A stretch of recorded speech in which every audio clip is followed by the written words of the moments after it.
And where did you learn those poems?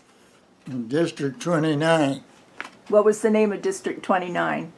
Pleasant Hill, Pleasant Hill. and the number was 29, District 29. And who was your favorite teacher?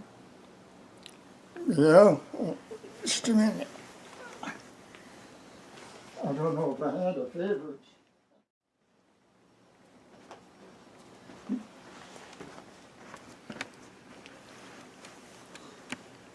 My first grade teacher was Mattie Moore. We didn't have kindergarten then, just first grade. Mm-hmm. The second teacher was Ruth Roberts, second grade. Mm-hmm. And then we had Iva Schubert. She was from Schubert. And then we had Ruth Roberts again. Mm. And then we had Anna Findis, which would be a cousin to my wife. She married her Rimmers. Mm-hmm. And then we had Ronald Scope. And then the last 2 years we had Ray Beamer. So I had 6 teachers total. I had Ruth Roberts was twice, and Ray Beamer was twice, Mm-hmm. and then the rest was Mm-hmm. in between. Were they strict? Were they right? Strict. Strict? Well, not unduly strict. How many kids? But I remember Iva Schubert. I don't know what this girl done. Her name was Jessie Dunn.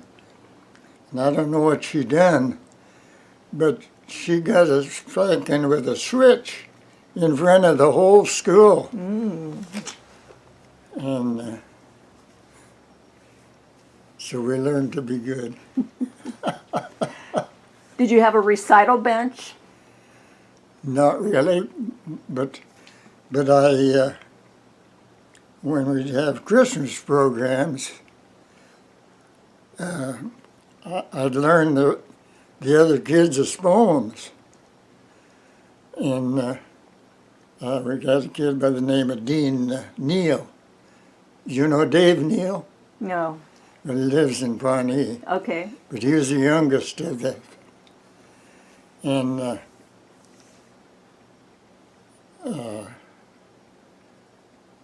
forgot what I was going to say. Oh, I asked about when you were reciting your lessons, if you had a bench that you sat in front of the teacher, or how she conducted she it. would individually. But this Christmas program, this Dean Neal had a poem about the woodbox. And I learned it right along with him, just hearing him recite it. Mm-hmm. Do you remember it now? Yeah? Well, let's hear it. It was kept out in the kitchen. It was long, deep, and wide. And the poker hung above it, and the shovel stood beside.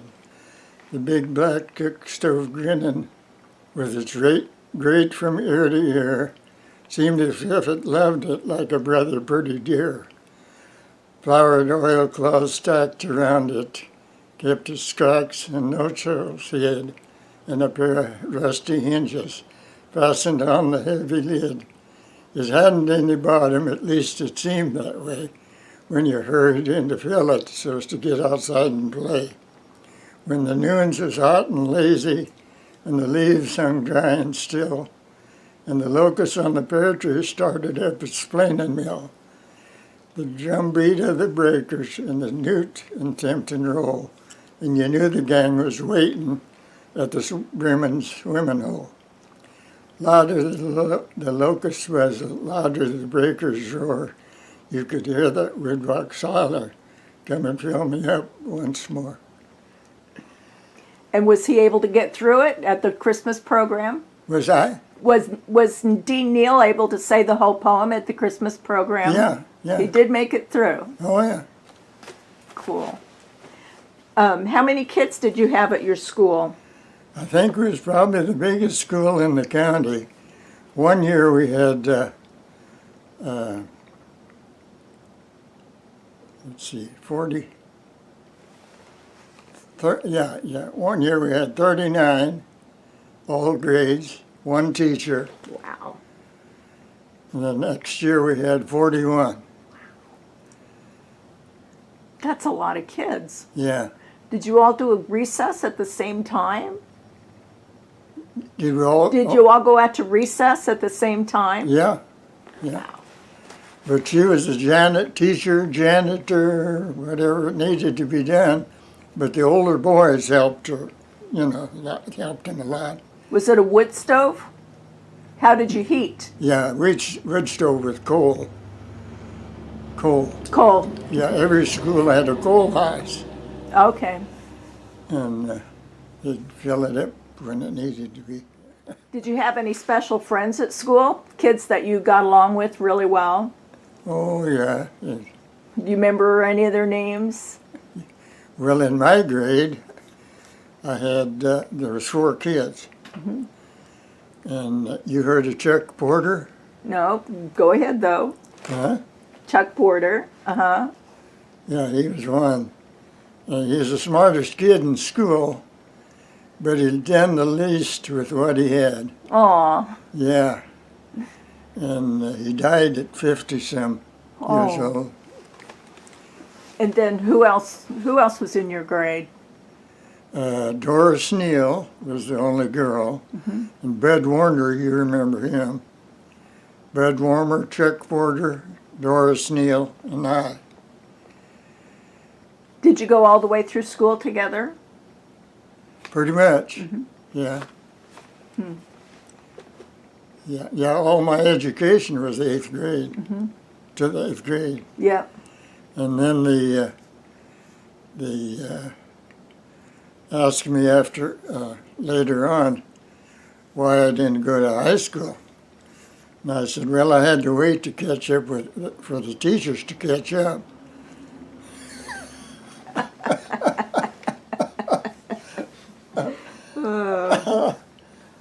Okay, let me ask you this. What sort of playground equipment did you have at school? We had a ball and bat. And of course, we played ball. And then we played a lot of games. One game, it was called Black Man. Mm-hmm. And you'd run from base to base and try not to get caught. If you got caught, you was it. Okay. Yeah. And that was about it, Did you have a merry-go-round, swing sets, teeter-totter? Oh, yeah, we had teeter-totter. Mm-hmm.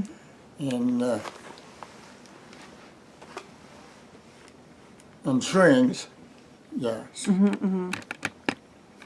What was your favorite? Were All you of them. Teeter-totter man or a swing man? It didn't make no difference whatever we decided to do. Handy over. Mm-hmm. We throw a ball over the schoolhouse. Yeah. What sorts of things did you do for the Christmas program? What was the Christmas program like? Oh, most all the kids had a poem or something to say. And of course the little ones, one that I remember was, Christmas time is coming, the geese are getting fat, please put a penny in the old man's hat. If you haven't a penny, a half a penny will do. If you haven't any, God bless you. Oh. And I take it all the families came for the Christmas program. Oh, yeah. That's a lot of people. And if you got 40 kids, Yeah. I mean, you'd have more than one kid per family. But the last day of school, it was just between the pupils and the teacher. The parents didn't come then. But the school board would order 2 big tubs of ice cream. And they was this high. Man, that ice cream cone looked like a basketball. wow. Yeah.